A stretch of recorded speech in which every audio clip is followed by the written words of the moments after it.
China joined hands with 20 countries to build a new type of Grand Canal and open up a new Asia-Europe route. By then, China's Xinjiang can directly lead to the Mediterranean Sea. The world shipping pattern has completely changed. Can this super project really be successfully completed? Let's take a closer look in this video. In March 2023, Kazakhstan held a meeting on an international transport corridor across the Caspian Sea. It is expected that by the end of 2023, the time for China to transit through Kazakhstan will be cut in half again.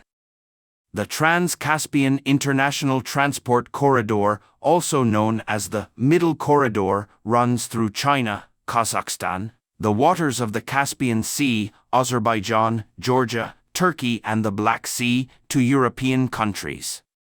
Unlike the previous route through Russia, the freight through the Trans-Caspian Sea channel mainly exits from Xinjiang, China, enters Kazakhstan, crosses the Caspian Sea, arrives at the port of Baku in Azerbaijan on the other side, and then goes all the way through Azerbaijan and Georgia to the Black Sea port for shipment to Europe.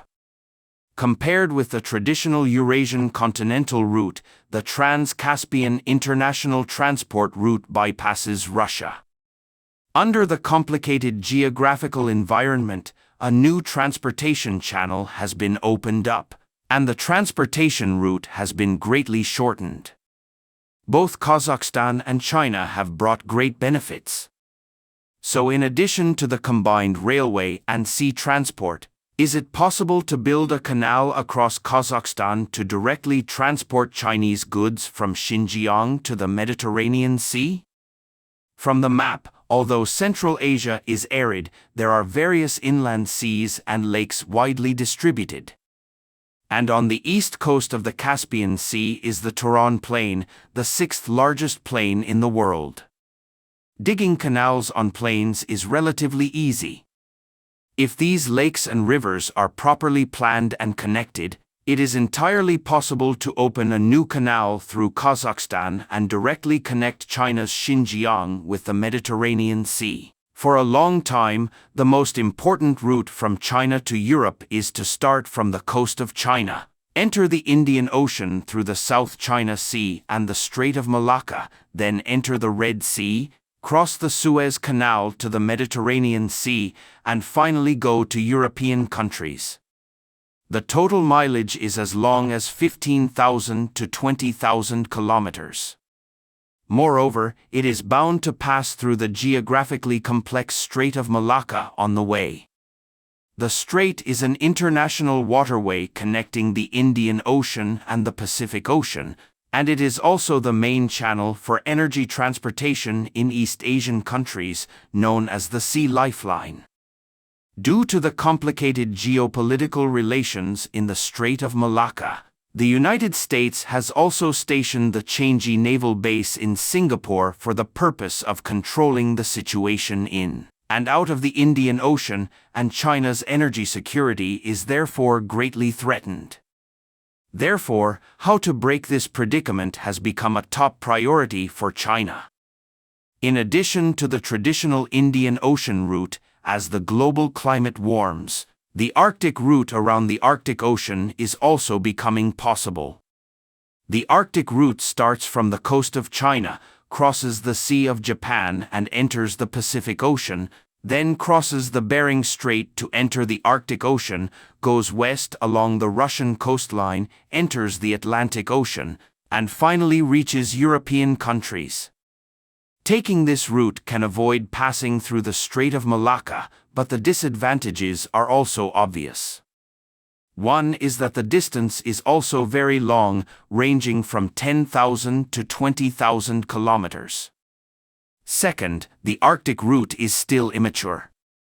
In summer, icebreakers are required to maintain the normal operation of the route, and in winter, the ice period is very long, and ships are almost impossible to pass through.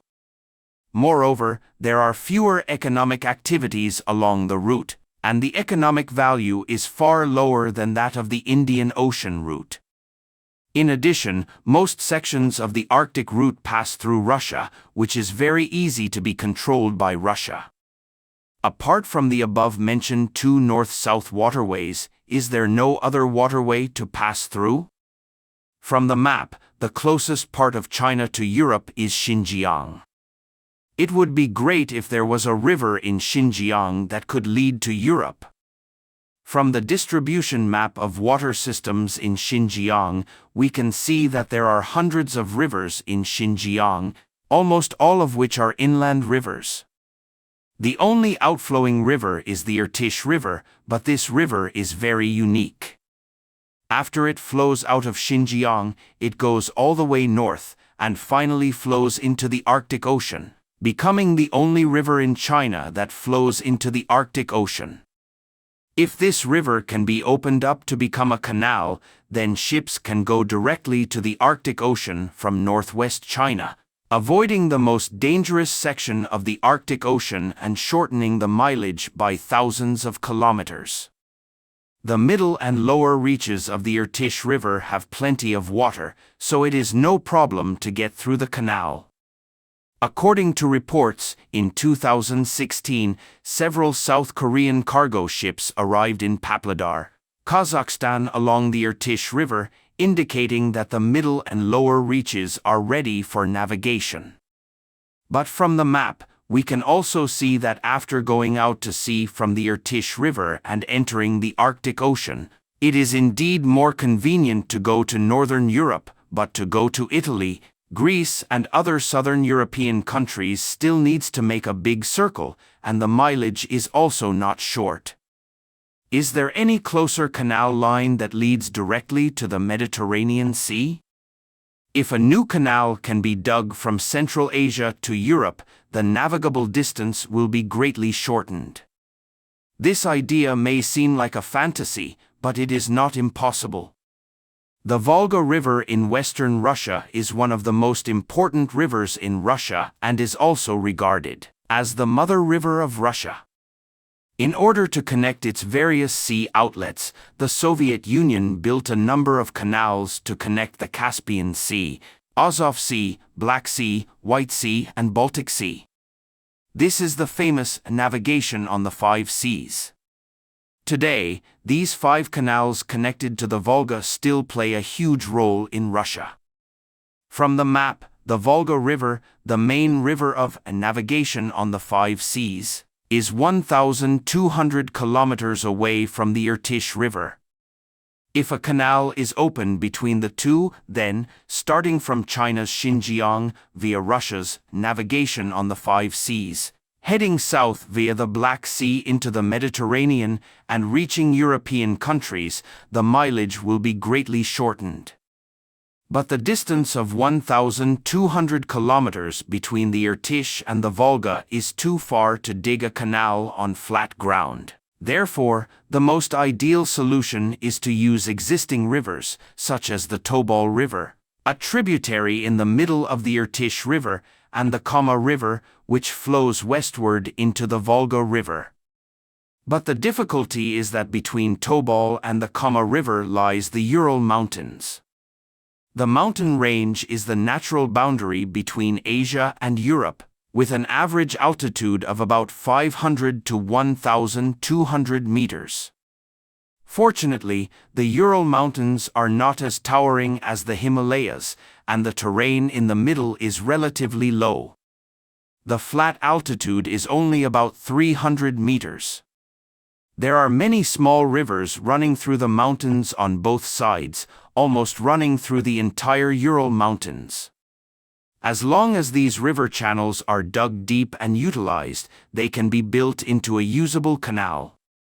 So far, by dredging the Tobol River and the Kama River and digging the Ural Mountain Canal, the Irtysh River and the Volga River can be connected. If this new Central Asian waterway connecting China's Xinjiang to the Mediterranean Sea is successfully established, not only will China be able to get rid of the dilemma in the Strait of Malacca, but the entire Eurasian landscape will also undergo major changes.